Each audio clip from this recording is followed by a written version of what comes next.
과거 속 오늘엔 어떤 일들이 있었을까요? 영상으로 떠나는 라떼뉴스 여행. 영상실록 오늘 N. 안녕하세요. 아나운서 조진영. 아나운서 조혜진입니다. 예진 씨 지난밤에 별일 없었죠? 별일이 있었어요. 뭐였죠? 밤새 모기 때문에 잠도 못 자고 고생을 얼마나 했는지 몰라요. 그래서 그런지 약간 목이 좀 잠겨 보이는 것 같기도 하고 네. 눈도 좀 뒤집어지려고 하고 그런 것 같은데. 죽을 것 같아요. 그런데 걱정 마세요. 옛말에 처서가 지나면 모기도 입이 비뚤어진다라는 말이 있거든요. 매년 8월 23일이 처서니까 곧 더위도 한풀 꺾이고 꿀잠도 가능할 겁니다. 그렇구나. 근데 사실 뭐 모기 때문에 못 잔 것도 있지만 다른 이유가 있어요. 오늘은 또 어떤 과거 여행을 할까 설레서 잠이 안 오는 거 있죠. 저는 설마 했어요. 홍보 열심히 해야 되잖아요. 그럼요. 으이그. 그럼 오늘도 얼른 떠나봐야겠죠.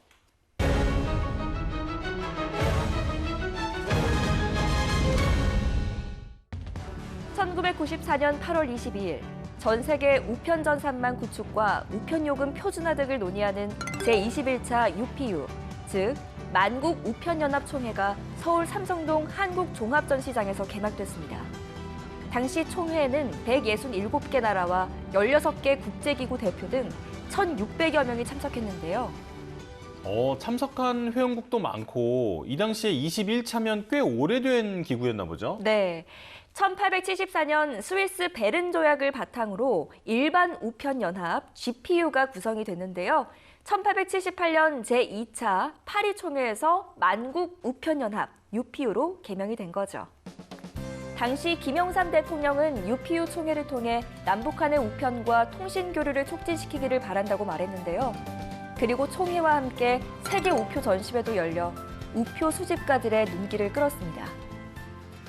이때 전시회는 어떤 우표들이 나왔나요? 1884년에 발행된 우리나라 최초의 오문과 신문짜리 우표, 그리고 세계 최초 우표죠. 영국의 1페니 흑색 우표와 2펜스 청색 우표도 있었고요. 또 72억 원을 호가해서 세계에서 가장 비싼 우표로 기록된 핀란드의 우표도 있었다고 해요. 아니 우표가 72억 원이라고요? 네. 한번 보고 싶어요. 그러니까요. 아마 지금 자유로운 화면으로 나갈 텐데. 금으로 만들었나? 그러니까요. UPU는 국가 간 우편물 중개의 자유 보장을 목적으로 설립된 국제기구로 UN 전문기구 가운데 가장 역사가 오래됐는데요.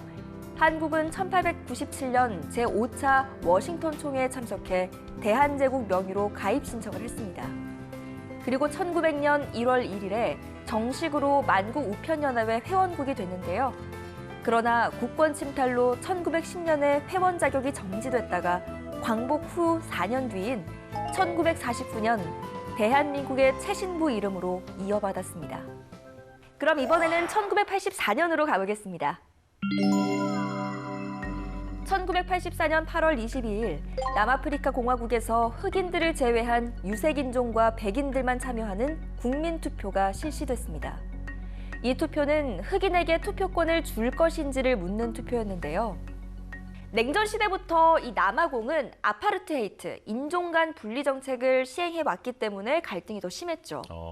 아파르트헤이트 사실 뜻은 분리인데 말이 분리지 차별이잖아요. 그렇죠. 이 당시 남아프리카 인종차별 상황은 정말 심각했는데요. 이게 1년간 체류했던 간기에게도 영향을 줬고 또 비폭력 저항이 남아공에서 처음 전개가 됐었죠. 투표가 진행되는 가운데 백인 정부의 인종차별 정책에 항의하는 흑인들의 반정부 시위는 격화했는데요. 흑인들은 황인종 등 다른 유색인종의 투표 거부를 외치며 대대적인 동맹 파업을 벌였고 남아공 정부는 경찰을 동원해 흑인들의 평화 시위를 무자비하게 진압했습니다. 참 지금 보면 정말 말도 안 되는 상황인데 네. 이때 시위로 어떤 변화가 있었나요? 유혈 사태가 일어난 뒤에 아주 큰 변화는 아니었지만 1984년부터 아파르트헤이트 정책이 조금 완화되기는 했어요. 백인들만 참여할 수 있었던 의회에 흑인 혼혈과 아시아인도 참여할 수 있게 됐거든요. 그리고 이날로부터 10년 뒤인 1994년 4월 마침내 남아공 최초의 다인종 자유선거가 실시되면서 남아공의 흑인들이 최초로 투표권을 행사하게 됐습니다. 그럼 이번에는 1960년으로 가보겠습니다. 1960년 8월 22일 소련 모스크바에서 이색적인 기자회견이 열렸습니다.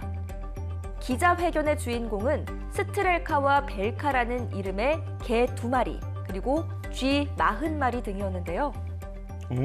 동물이 기자회견을 한다고요? 그럼 뭐 멍멍거리면서 했나?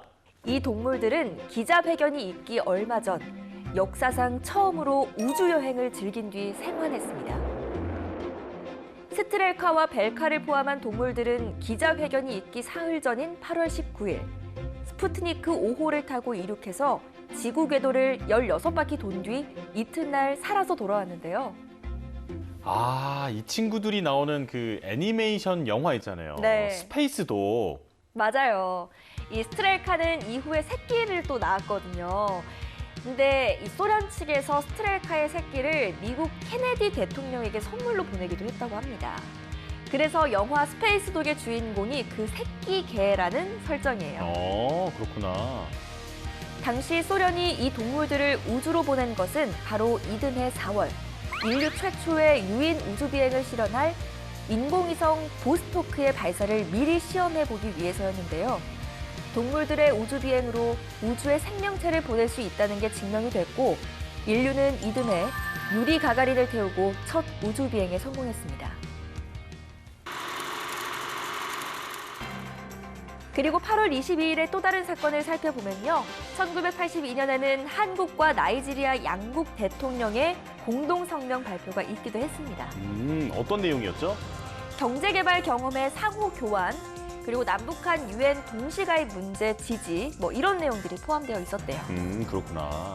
그리고 2004년에는 노르웨이 뭉크 박물관에서 이 뭉크의 절규가 도난당하는 사건이 벌어지기도 했습니다.